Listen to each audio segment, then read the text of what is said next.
Activisten di klima te continua com o bloqueio de carretera na Den Haag. O grupo Extinction Rebellion of Rebelião de Extinção te segui resistir autoridade ng holandês.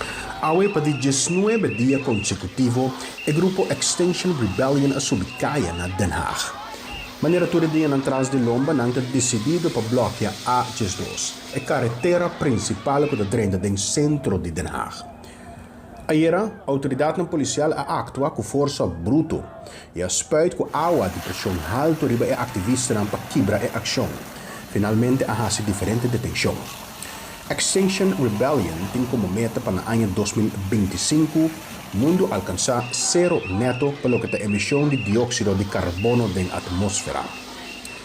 Apesar de hecho que o cuerpo policial actua ahora com pouco mais indulgência comparado com ayer, eventualmente toch a volver a un candidato de detenção. Segundo vocero de alcalde de Den Haag, Jan van Zanen, na momento não aqui simplesmente nota uma prioridade na grupo aqui e na ação.